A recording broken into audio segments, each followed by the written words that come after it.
Hello friends, मैं advocate Imran Khan from Vega law firm Delhi से। और दोस्तों, आज हम एक स्पेशल टॉपिक लेकर आए हैं आपके लिए, जिसमें हम बात करने वाले हैं कि लोन ऐप्स के द्वारा लोगों को कैसे परेशान किया जा रहा है।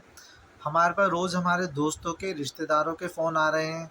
कोई हमें कहता है जी हमारे पास व्हाट्सएप पर कोई नोटिस आया है सरकारी, और वो कहता है जी पुलिस आपके घर पहुंचने वाली है। या फिर वो कहते हैं जी हमने तो कहीं लोन अप्लाई नहीं किया था।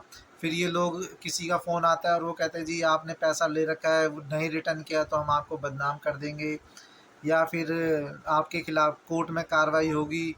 या फिर वो कहते हैं जी हमने तो जी गूगल से कस्टमर केयर नंबर डाउनलोड किया था, डायल किया था, उसके बाद एक ओटीपी आया और हमारा सारा पैसा ही निकल गया। तो दोस्तों, आज का टाइम ऐसा हो गया है कि जैसे जैसे एक सुविधाएं बढ़ती जा रही हैं, उसी तरीके से खतरा भी बढ़ता जा रहा है। तो थोड़ा ध्यान रखें, और लोन ऐप्स अगर आप डाउनलोड करते हैं तो सिर्फ जेन्युइन बैंक्स के ही ऐप डाउनलोड करें। अनजाने नाम जो आपने पहली बार सुने हैं या फिर आपको जिनके बारे में नहीं पता, उनसे आप ना डाउनलोड करें। अपने रिश्तेदारों को भी आप दोस्तों, रिश्तेदारों, दो सबको इन्फॉर्म करें कि इन चीज़ों से बचें। उनका बैंक से सारा पैसा भी निकल सकता है।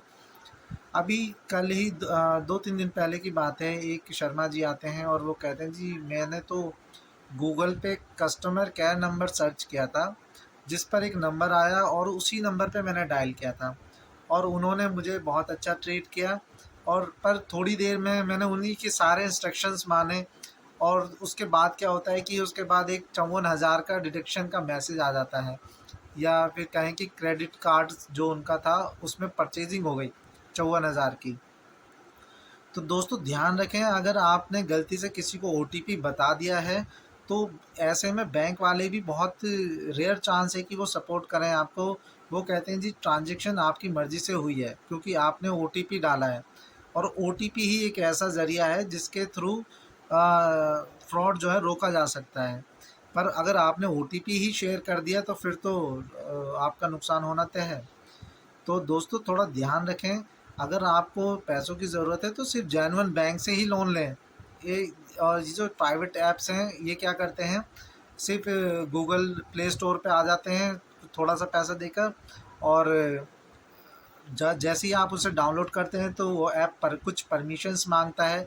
ना चाहते हुए भी वो परमिशन देनी ही पड़ती हैं, और जब आप वो परमिशन दे देते हैं तो वो आपका पूरा फ़ोन ही हैक कर लेता है। कई बार देखने में आता है कि आपकी पूरी कॉन्टैक्ट लिस्ट ही कॉपी हो जाती है उनके पास, और आपके पास किसी का भी फ़ोन आता है या आप जिसको भी फ़ोन करेंगे वो उनको शो करता है। तो वो क्या करते हैं, वो आपको ब्लैकमेल करने के लिए आपका फ़ोटो डाउनलोड कर लेते हैं, आपकी गैलरी से निकाल लेते हैं, और उस पर चोर, भगोड़ा, रेपिस्ट जैसे वर्ड्स लिखकर फॉरवर्ड करना शुरू कर देते हैं, ताकि आप उन्हें थोड़ा बहुत, ज़्यादा भी नहीं तो थोड़ा बहुत पैसा देकर ही जाएं। तो अगर आपने उन लोन ऐप से लोन ले भी लिया है तो ऐसा कोई प्रोविज़न नहीं कि आप उसे रिटर्न ही करें, ठीक है ना? तो थोड़ा सावधानी बरतें। बेशक वो आपके खिलाफ़ कोई कानूनी कार्रवाई नहीं करेंगे, पर कई बार क्या होता है, इन लोन ऐप्स में आप अपने आधार कार्ड या कोई ज़रूरी डॉक्यूमेंट्स भी अपलोड कर देते हैं। तो ये ज़रूरी है कि आप लोन ऐप्स यूज़ करने के बाद अपनी कंप्लेंट जो है पुलिस स्टेशन में ज़रूर करें कि मैंने इन ऐप्स में अपने आधार कार्ड या ज़रूरी डॉक्यूमेंट अपलोड किए थे। कहीं ऐसा ना हो कि आपको पता भी ना हो, और ये लोन ऐप चलाने वाले जो इनके थ्रू फ्रॉड कर रहे हैं, वो आपको आपके नाम पर कहीं और लोन ले लें किसी ऐप पर या कुछ है, तो बाद में आपकी परेशानी बढ़ेगी। तो थोड़ा सावधानी बरतें, और अगर आपको पैसों की ज़रूरत है तो आप अपने किसी जानकारी के ही बैंक में लें, जहाँ पे आप अच्छे से जानते हैं कि ये अच्छा बैंक है, और इन लोन ऐप से दूर रहें। और जो भी आप कस्टमर केयर के नंबर आप चाहते हैं तो उसको भी आपके फ़ोन में जो जेन्युइन ऐप हैं आपके सर्विस प्रोवाइडर के, वहीं से आप कस्टमर केयर पे कॉल करें। आप गूगल पे सर्च ना करें इस तरह के नंबर। बहुत सारे फ़र्ज़ी लोगों ने फ़र्ज़ी नंबर अपलोड कर देते हैं, उसके बाद फ्रॉड कर देते हैं। तो थोड़ा सावधानी बरतें। सॉरी। हाँ, और एक एक और दोस्तों, आजकल व्हाट्सएप पर काफ़ी लोगों के पास कोई फेक लीगल नोटिस आ जाता है, जिसके बाद लोग परेशान होने लग जाते हैं कि भाई ये नोटिस कहता है कि आपके पास पुलिस आने वाली है, सरकार को आपकी इन्फॉर्मेशन दे दी गई है, आप पे 10 से 20 हज़ार रुपये का जुर्माना लग जाएगा। दोस्तों आप बेफ़िक्र रहें, ये बिल्कुल फ़र्ज़ी हैं, आपको घबराने की ज़रूरत नहीं है। अगर कोई फ़ोन करके आपको ये कहता है जी आपका तो कोर्ट में केस चल रहा है, इस कोर्ट में चल रहा है या उस कोर्ट में चल रहा है, तो आप उनसे केस नंबर मांगें। घबराएं नहीं, आराम से बात करें। घबराने की ज़रूरत नहीं है। अगर केस नंबर होगा, अगर सच में ही केस हुआ होगा तो केस नंबर जेन्युइन देंगे वो, वरना वो आनाकानी करेंगे, धमकाने की कोशिश करेंगे। तो डरने की ज़रूरत नहीं है, आप उनसे प्यार से बात करें और उनसे केस नंबर मांगें। अगर केस जेन्युइन होगा तो केस नंबर ज़रूर मिलेगा। और अपने आस-पास के जितने भी दोस्त, रिश्तेदार हैं, उन्हें इन चीज़ों के लिए जागरूक करें कि वो लोन ऐप्स और कस्टमर केयर के जो नंबर्स होते हैं गूगल पे, उनसे सावधान रहें। या फिर कोई फ़ोन करके कहता है जी, फ़ोन कर अननोन नंबर से फ़ोन करता है और कहता है कि जी अपना नाम नहीं बता रहा है और हँस-हँस के बात कर रहा है और कहता है पहचानो, पहचानो, ऐसी-ऐसी बातें कर रहा है। तो इसमें मैं पर्सनल आपको अपना एक्सपीरियंस बताऊंगा। एक बार मेरे पास फ़ोन आता है और बहुत हंस-हंस के बात करता है। मैं समझ नहीं पाया किसका फ़ोन है। तो वो मुझसे कहता है जी आप पहचानो मैं कौन बोल रहा हूँ। तो जब मैंने भी थोड़ा-सा दिमाग लगाया और मैंने किसी न किसी से, हमारे रिश्तेदार इतने हैं, दोस्त इतने हैं कि किसी न किसी से आवाज़ मैच हो जाती है उनकी। तो मैंने नॉर्मली मुझे लगा कि ये नफ़ीस भाई का नंबर है, तो मैंने उनसे बोला भाई आप नफ़ीस भाई बोल रहे हैं क्या? तो उन्होंने भी हा किया और कहा कि हाँ, हाँ, बिल्कुल सही पहचाना आपने, मैं नफ़ीस भाई बोल रहा हूँ। तो तो फिर मैंने कहा हाँ नफ़ीस भाई बताइए, तो वो कहते हैं जी कि मुझे पैसों की ज़रूरत है और मैं यहाँ आया हुआ था इमरजेंसी में, मुझे पैसे चाहिए, आप मुझे ट्रांसफ़र कर सकते हैं क्या? तो मुझे थोड़ी कन्फ्यूज़न रही कि मैंने कहा भाई अननोन नंबर से नफ़ीस भाई बात कर रहे हैं और मैं समझ भी नहीं पा रहा था। तो मैंने उनसे कहा था जी मैं एक बार चेक कर लेता हूँ कि मेरे अकाउंट में क्या इतने पैसे हैं या नहीं हैं, और मैं आपको 10 मिनट में कॉल बैक करता हूँ। उन्होंने कहा ठीक है जी, आपको 10 मिनट में बता दो। तो फ़ोन काटने के बाद मैंने तुरंत अपने फ़ोन में नफ़ीस भाई का नंबर देखा और मैंने नफ़ीस भाई को फ़ोन भी कर दिया। और नफ़ीस भाई से मैंने पूछा जी आपने मुझे फ़ोन किया? तो उन्होंने कहा नहीं, कि मैं तो कॉल नहीं किया है आपको।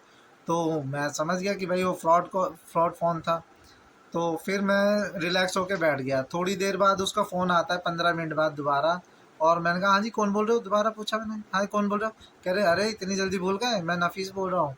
मैंने कहा अरे क्या बात है नफ़ीस भाई, मैं दरअसल आपके ही घर आ गया था और आपके घर आके मैं चाय भी पी रहा हूँ, सोचा लगे हाथ पैसे आपको घर पे ही दे देता हूँ। तो इतने में उसने फ़ोन ही काट दिया। तो वो भी समझ गया कि भाई मेरी चोरी पकड़ी गई। तो भाई थोड़ा-सा सावधान रहें। और या फिर आपके पास फ़ेसबुक पे कोई फ्रेंड रिक्वेस्ट भेजता है, आपका ही दोस्त, उसका फ़ोटो लगा हुआ है, फ्रेंड रिक्वेस्ट भेजता है, आप जैसे ही एक्सेप्ट करते हैं 10 मिनट के बाद आपके पास मैसेंजर में मैसेज आ जाता है कि भाई मुझे पैसों की ज़रूरत है। तो इन लोगों से सेफ रहें, आप डायरेक्ट उस बंदे से फ़ोन पे बात करें, जो भी आपका रिश्तेदार है, फ्रेंड है, जो पैसे माँग रहा है, आप पहले उनसे बात करें, किसी को भी पैसे ट्रांसफ़र करने से अच्छा है। तो इस टाइम जागरूकता की बहुत ज़रूरत है। जैसे-जैसे टेक्नोलॉजी बढ़ रही है, उसके नुकसान भी हो रहे हैं, तो सावधानी तो चाहिए जी, वरना बहुत बड़ा नुकसान हो जाएगा।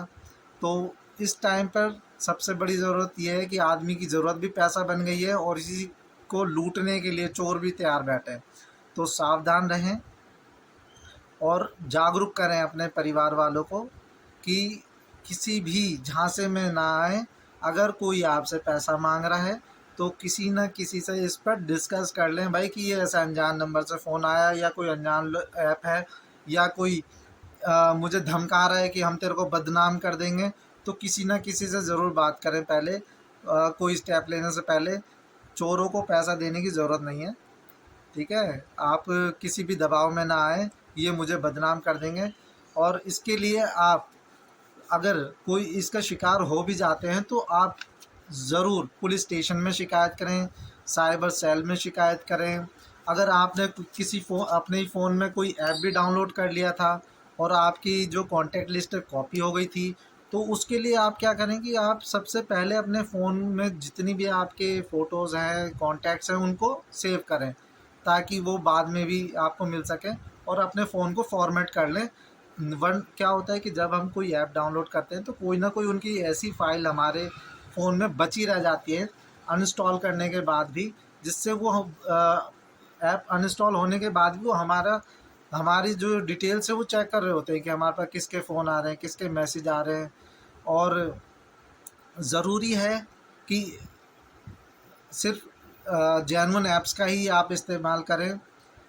और कोई भी ऐप अगर आप डाउनलोड कर रहे हैं तो उसमें परमिशन मांगता है, तो उसका ध्यान रखें कि वो परमिशन किस चीज़ की मांग रहा है। वो आपका कैमरा यूज़ करना चाह रहा है, वो आपकी गैलरी यूज़ करना चाह रहा है, वो आपके मैसेज का जो ऐप डाउनलोड करना मतलब ऐप परमिशन मांग रहा है कि मैसेज पढ़ सकते हैं वो आपके।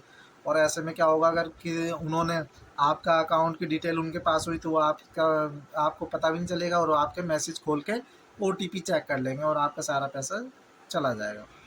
तो थोड़ा सावधानी रखें, और हमारे चैनल को सब्सक्राइब करें, और बेल आइकॉन्स भी दबाएं, और इस वीडियो को लाइक करें, शेयर करें, ताकि आगे आने वाली और इन्फॉर्मेशंस के लिए हम जुड़े रहें आपस में, और इसी तरह आपको और जानकारियाँ देते रहेंगे। धन्यवाद।